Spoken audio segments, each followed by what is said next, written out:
1, 2, 3, 4. 1, 2, 3, 4. Salut à tous, c'est ma tournée, vous invite cette fois-ci à plonger dans l'univers du heavy metal avec quelques musicos spécialistes du genre qui ont le grand privilège d'accompagner l'homme, la voix, la bête, Paul Di'Anno, le chanteur mythique d'Iron Maiden. Ouh! Allez, c'est parti.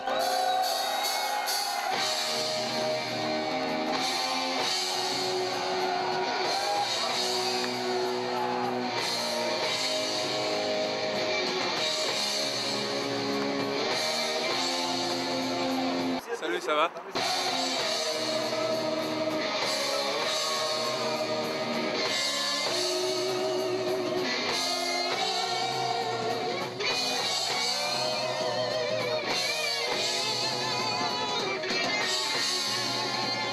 Gros plan s'il vous plaît. Denis, Ouais. ça va? Non. Le camion vient d'arriver. Ouais. Avec quelques heures de retard. Mais bon, c'est pas Comme d'hab. Comme d'hab.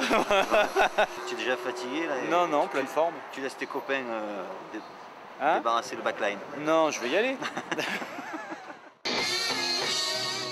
Tu as tenu à ce qu'on fasse cette interview ici, chez toi à Manosque, plus précisément donc sur la place de l'Hôtel de Ville et aussi sur la terrasse de ce restaurant Côté Place qui nous a gentiment accueillis. Explique-nous pourquoi tu as voulu qu'on fasse cette interview ici. Ben, j'ai voulu parce que tout simplement c'est là que j'ai fait mon premier concert il y a maintenant 15 ans je crois. Et c'était, pour moi c'était mon Stade de France quoi. On va parler de ton groupe, Ouais. Stars, c'est comme ça qu'on dit. Stars, The Stars. The Stars. Ou Stars, ou The Stars, c'est comme tu le sens.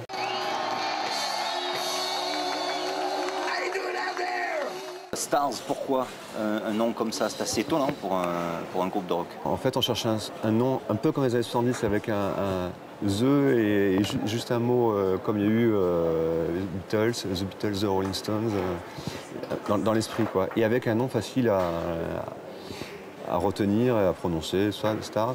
Ça va bien avec tout ce qui est graines de star, nouvelle star, machin. Parce que maintenant tout le monde se dit star, ça fleurit partout, tout d'un coup il y a une star qui arrive là, comme ça, la Congette, la star.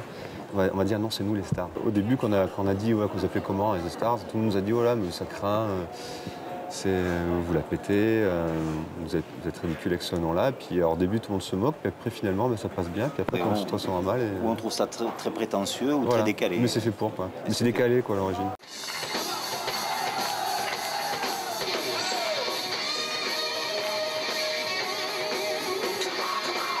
Dans quelles circonstances as-tu formé ce groupe et puis depuis quand existe-t-il? Le groupe il existe depuis,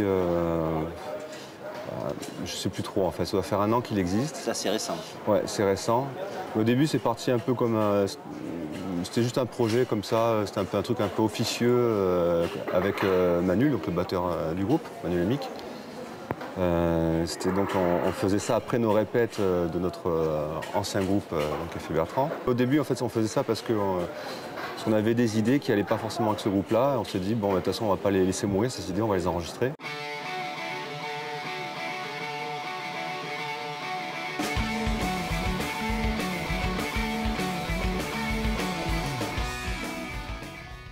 Présentation de ton groupe. Alors à la batterie, donc c'est Manuel Lamic avec qui je joue maintenant depuis 10 ans.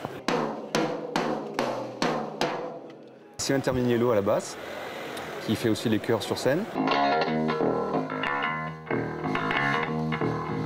Et à les guitares rythmiques et au chœur, c'est Denis Baruta, donc que tout Manos le connaît depuis moult temps. Moi je le connais depuis le soir de ses 27 ans, ici en plus, pareil.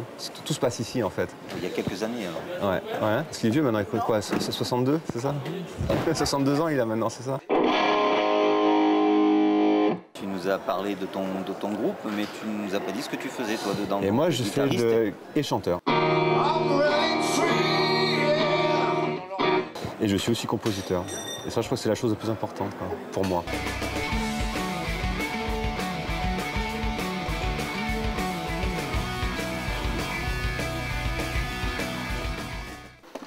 C'est une basse Barillon qui a été dessinée par monsieur Stéphane Barillon. Voilà, donc c'est un modèle unique, en tout cas c'est le premier modèle d'une série, j'en suis très fier. Super son, c'est super. Les commentaires off sont évidemment pas les bienvenus. La quoi? Non, j'ai rien dit. C'est super, ça sonne super bien, c'est terrible. On l'adore.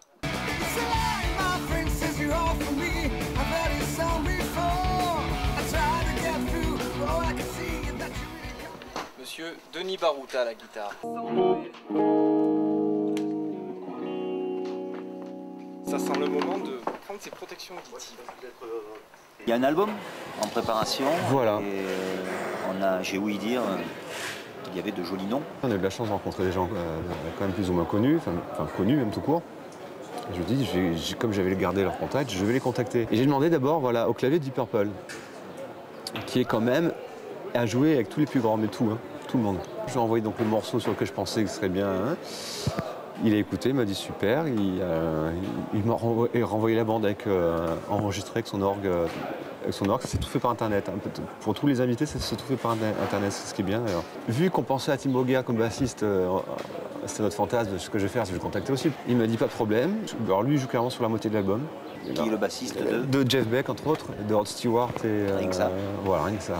Jeff Beck, c'est un peu, voilà, c'est la crème des guitaristes. Et quand j'ai eu le contact des Paul Di'Anno, je me suis dit, je vais demander aussi.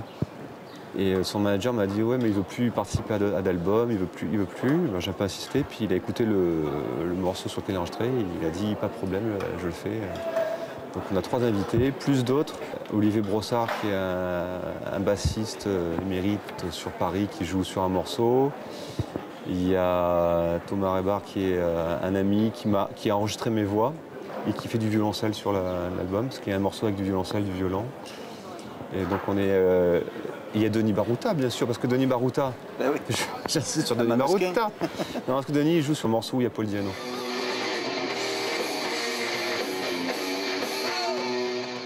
J'ai l'impression, moi, c'est un avis personnel, que depuis les années 80, avec Trust, Téléphone, on se rappelle, Noir Désir, plus dans les années 90 peut-être, il ne se passe plus grand-chose dans le paysage rock français.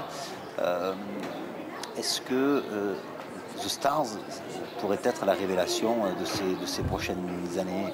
Je ne sais pas, mais en tout cas, ce qui est bien, c'est que on plaît justement aux musiciens étrangers, donc aux musiciens qui ont inventé ce style de musique. C'était notre fantasme d'être le relais. On s'est dit on va faire une musique en hommage à ces gens-là. Et comme le fait qu'ils jouent sur notre album, c'est comme s'ils nous passaient le flambeau. Après, c'est vrai qu'en France, il n'y a rien, tout simplement, quoi. Donc la voix est libre.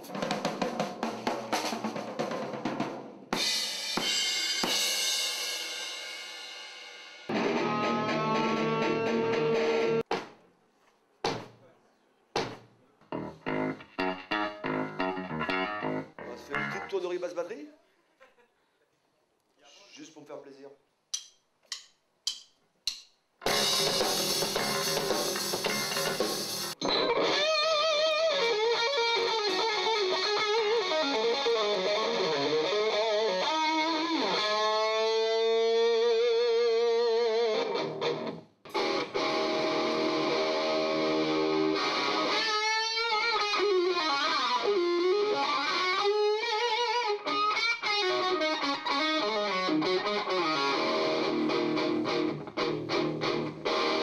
On vient de finir le Soundtech. I don't know if it's the right word, but yeah, c'est Les balances, comment ça s'est passé? Vous êtes content du son? Alors les balances, c'est un peu compliqué là parce que la salle est assez grande, on est vraiment écartés les uns des autres. Pour l'instant, elle est vide. La salle est particulière parce que c'est une SMAC, musique actuelle, qui a été vraiment traitée au niveau du son pour absorber les fréquences basses. Et donc du coup, le son est absorbé directement, donc on se sent un peu et plus rien derrière, alors que le son, on aime quand même.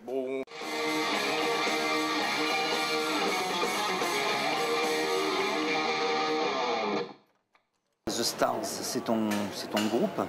Et votre actualité en ce moment, c'est une tournée avec pas n'importe qui. Non. Quelqu'un qui a marqué l'histoire du rock. Encore une de nos idoles avec le premier chanteur d'Iron Maiden.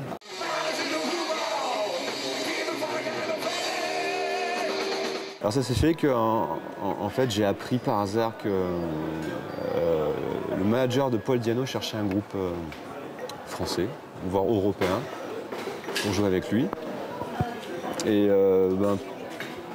j'ai appris ça, j'ai envoyé un mail, j'ai dit voilà, nous on a un groupe, On est intéressé. Et puis ils nous ont dit, bon mais écoutez, il faut que vous appreniez 3 morceaux. Vous enregistrez sur un mini-disque et vous l'envoyez par internet. Donc c'est tout fait par internet. On a pris 3 morceaux, il a écouté, ça lui a plu. Et on a appris tout le répertoire de notre côté, sans chant, ce qui était assez difficile quand même, vu que les morceaux d'Iron Maiden ne sont pas vraiment faciles. Donc on a appris pendant peut-être 3 mois le répertoire tout seul. Et puis on s'est rencontrés la veille de la tournée. On a répété 3 morceaux pour voir si ça marchait. Et puis on a vraiment joué les morceaux pour la première fois sur scène, voilà, à Pau. Concert hier, bien. Premier concert avec Paul. Jardin. Première répétition publique, on va dire. C'était plein, ouais. Combien de personnes? Il y avait près de 300 personnes, je crois. T'allure. C'est la loge, là. On allait visiter un petit peu la loge des Loge Stars. de Paul Diano. Ça me permet de faire un petit intermède très intéressant. Alors je tenais à dire que la cochonnerie, voilà, sur les cochonneries sur la route, la vie en tournée est très importante et il y a 2 sortes de musiciens. Lui et moi. Ceux qui s'arrêtent sur l'autoroute pour acheter des conneries tout le temps et des sandwichs à la con qui coûtent 1,5 bras et qui te font avoir un bide comme ça. Et les mecs comme moi qui mangent juste une petite salade et qui prennent juste de l'eau dans le frigo. Le rock'n'roll est mort. Petit moment de détente, là, on va aller À Mars, ça manger. repart. Ouais. Hein? On se prend un bain tous les deux, puis on y va. Ok. Namasté. Allez, zou.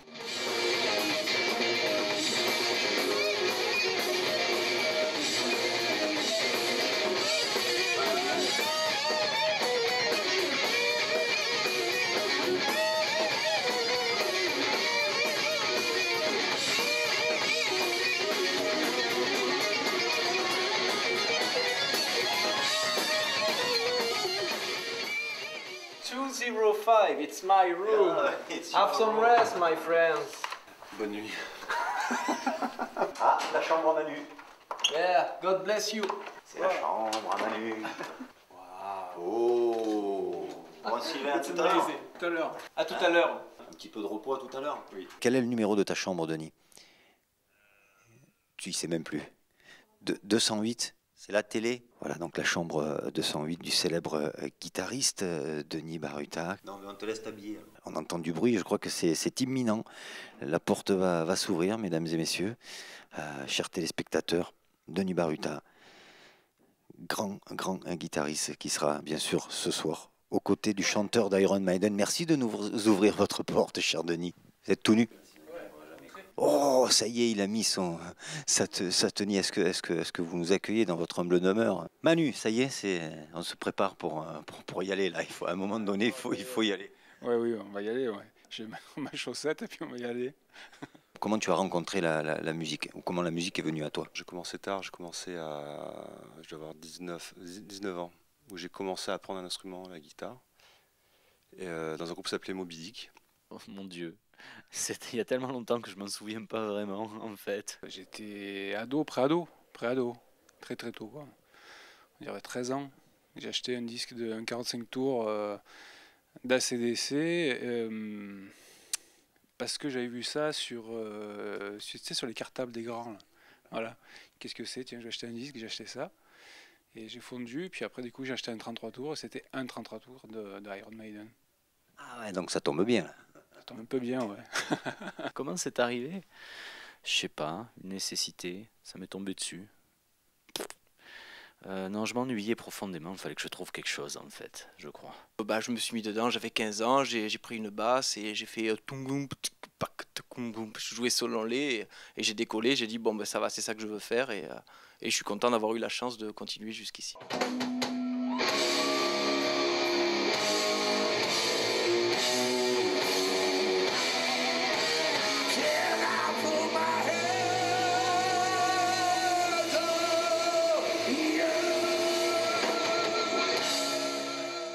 Pourquoi la batterie?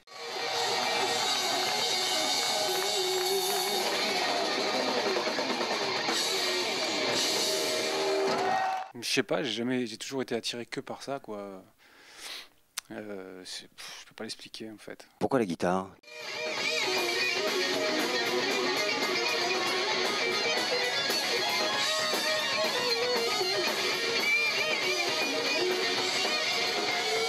Parce qu'au début, je voulais chanter et que je voulais composer et j'avais des idées et je ne savais pas par où, comment faire. Bon, le piano c'était bien, mais bon, c'est pas très fun sur scène. On peut pas faire le malin, on peut pas faire la star.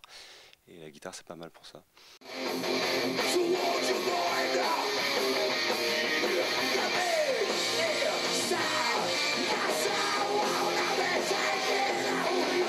Pourquoi la guitare, Denis? À cause de Jimi Hendrix. Moi j'étais fan de Sting dès la première heure, je voyais ça, je voyais 4 cordes, une basse, je rêvais complètement.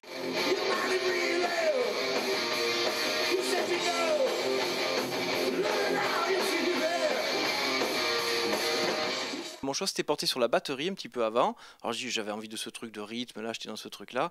Mais bon voilà, toujours le problème des parents, de où tu vas mettre une batterie chez toi, on n'a pas les moyens d'acheter ça, tout ça. Donc du coup la basse, et je regrette pas mon choix.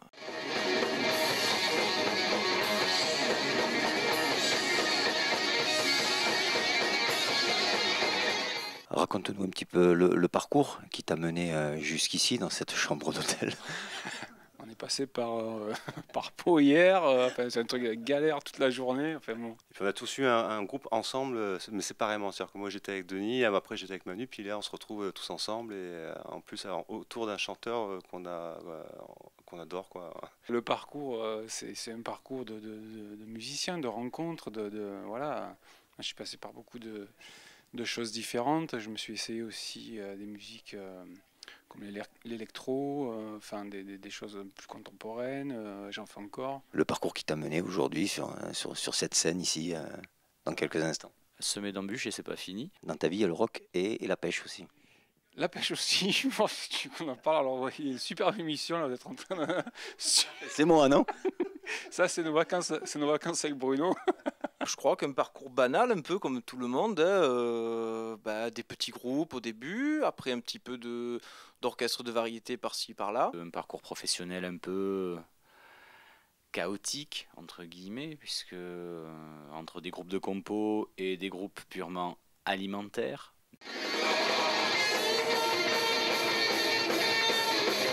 Des tournées avec Deep Purple, des 2 grosses dates en avant-première d'ACDC, ça reste énorme ça quand même dans la carrière d'un musicien. Alors, ce qui est marrant, c'est que quelques mois avant qu'on fasse le Stade de France avec ACDC, on passait devant le Stade de France en bus avec tout le groupe. Et on passe donc juste devant le stade et je dis à Denis, tu vois, un jour on y jouera comme ça. Et quelques mois après, on se retrouve à jouer, c'était vraiment un truc hallucinant. Mais ça, c'est plus c'est le côté rêve d'enfant, quoi. On dit souvent que nul n'est prophète en son pays, mais le jour où tu es monté sur la scène du Vélodrome en première partie d'ACDC, tu étais quand même le roi là. Ah, c'était un super moment, mais on ne savait pas à quoi on s'attendait. Déjà l'accueil du public, ils sont venus voir ACDC, on fait l'ouverture. Comment on va être accueilli, moi, Sylvain Terminilo, je vais jouer sur une scène devant 60 000 personnes, je crois, là au Vélodrome. Et en fait, on ne se pose pas la question, on se regarde, on a des poussées d'adrénaline, et on regarde le public, on leur donne, et d'un coup, on se prend des jets. Moi, j'ai encore un souvenir où j'ai Denis en face de moi, et je le regarde, et je suis obligé de faire un bond d'1 mètre pour évacuer quelque chose, parce que j'ai évacué tout avec la musique et tout, mais il me restait tellement de trucs en moi. Je sais pas, Denis, si tu te rappelles, mais moi, je t'avais dit, j'ai rêvé, un jour, je t'ai appelé, je t'ai dit, j'ai rêvé que tu serais sur scène avec ACDC, ça t'avait fait rire. Qu'est-ce que ça te fait aujourd'hui? Sourire. C'est des pépites, ça c'est des choses dont on rêve quand on est ado et on n'imagine même pas que ça puisse arriver un jour.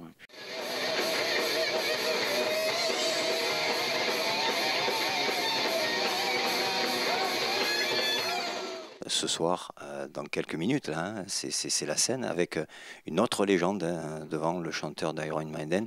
Ben ça, c'est encore une belle aventure qui continue. Ouais, enfin là, dans quelques minutes, si tout va bien. C'est super, hein, on va pas se plaindre, on continue. Même si c'est dur, qu'on fatigue, tout ça, c'est génial, quoi. C'est juste génial. Alors, c'est une très belle aventure et j'ai quelque chose à dire et c'est vraiment très personnel ce que je vais dire. Déjà là, c'est bien. Déjà là, c'est bien. Moi, quand j'ai vu le bonhomme qui il est arrivé, je regardais ses yeux et il avait des yeux d'enfant, quoi. Il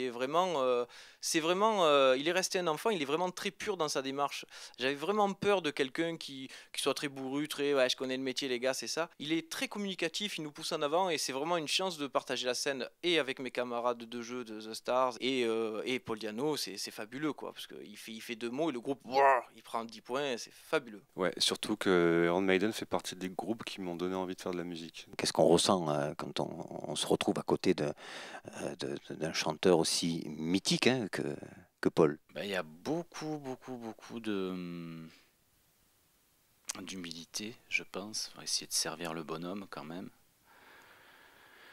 Et puis voilà quoi, je crois qu'on est au service déjà, donc il y a 90% de service et 10% de ressenti peut-être, c'est-à-dire qu'il y a un moment, il y a des éclairs de bonheur, le sourire qui vient d'un coup en se disant mon Dieu, ce gars-là je l'ai adoré quand j'avais 17-18 ans, et je me retrouve à côté de lui sur scène, mais comme d'habitude je vais mettre un certain temps avant de réaliser, c'est-à-dire que là pour le moment on est dans la phase travail. Après, on va digérer ça. Comment tu te sens là à quelques minutes hein, de monter sur scène? Prêt à me coucher. Quoi là, on est à quoi là? À 3/4 d'heure du concert. Ah, tout va bien. Non, ça va pas du tout. Mais honnêtement, je suis mort.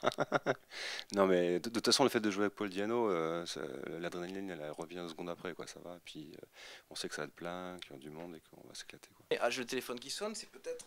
On nous attend peut-être en bas à la réception. C'est ça. C'est Manu, tu peux le prendre? C'est le batteur qui nous appelle. Bon courage. Merci.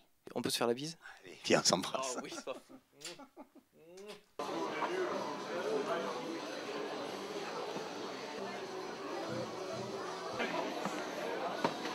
Juste avant de rentrer, comment on se concentre, Sylvain? Je sais pas.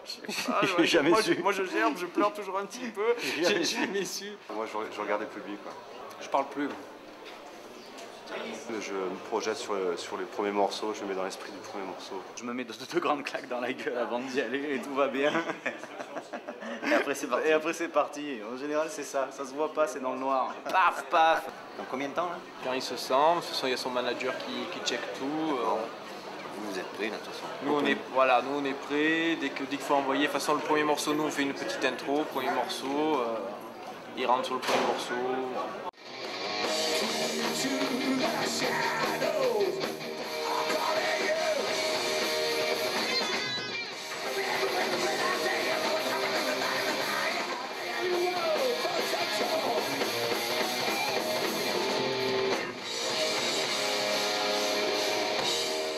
Thank you so much.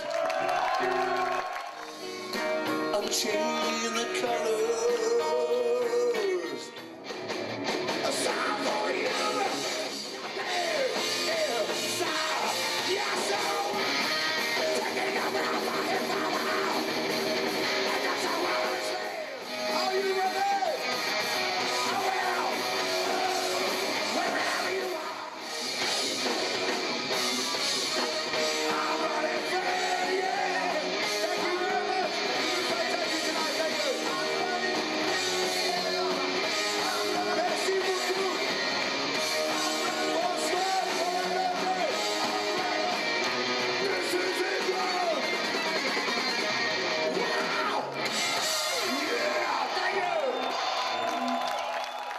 Ce soir, ce qui s'est passé, alors en toute sincérité, on était très fatigués. Il y avait une grosse pression. Comment ça s'est passé pour toi, Denis? Bien. Et du coup, on a donné tout ce qu'on avait. Mais alors là, on a nos limites et on envoie tout. C'est une musique, tu peux pas faire semblant quoi. Et du coup, là, rock and roll. On est plombé, on n'a pas dormi, tout ça. Bon, mais voilà, c'est pas la première fois que ça arrive. Moi, je me suis dit, je vais passer le concert sur ma basse, à jouer, à essayer d'assurer le truc. Et finalement, dès le premier morceau, j'ai regardé devant, j'ai fait allez, j'ai regardé au fond de la salle, j'ai fait allez, je t'envoie tout. Et c'est super quoi. Faut aller chercher un truc qui te met dans un état d'excitation comme ça, avec l'envie et tout. Puis après, tu te fais prendre au jeu. Le tout, c'est de driver ce truc-là et d'arriver à le garder. Je sais pas, il y a un truc qui s'est passé. Moi, j'ai revu Diano comme il y a 30 ans. Et lui, il dit c'est 100% ou pas du tout, quoi. Bon public? Oui, très bien, ça aide. Non, il y a de quoi te faire. Ouais. Là, ce que je suis vraiment content, c'est que ça fait un groupe. Là. Ça fait pas les mercenaires qui vont sur scène accompagner un mec. Et, là, ça faisait groupe. On était vraiment avec Paul. Après, sur scène, en éloge, on s'est retrouvés, on a déconné. Là, c'est bien, quoi. Mais il nous a dit que demain, il fait qu'on soit encore meilleur. Ah ouais, ça déchire, ça décoiffe et surtout ça sonne. C'est ma tournée, c'est terminé. On va remercier The Stars, on va leur souhaiter bien sûr une très bonne tournée et bien plus encore. Moi je vous donne rendez-vous à très bientôt pour de nouvelles rencontres. Bye bye. Captain Igloo, si je te dis c'est ma tournée, qu'est-ce que tu me réponds? C'est la tienne ou c'est la mienne? Eh ben ouais, pas grand chose, ça, on s'en doutait un petit peu. T'as des logiciels pour Ouais, t'inquiète. retouche de gueule? La tournée, la tournée. Waouh! Si je vous dis c'est ma tournée, qu'est-ce que vous me répondez quoi? À la nôtre. On y va, allez. Et vraiment, je te dis à la tienne, à la mienne, partageons. Je joue, nous jouons, tu es en bas, tu reçois, tu nous donnes, on partage, donc à la nôtre. Une tournée? Ma foi, c'est beaucoup de fatigue, mais on n'attend qu'une seule chose, c'est de repartir de toute façon.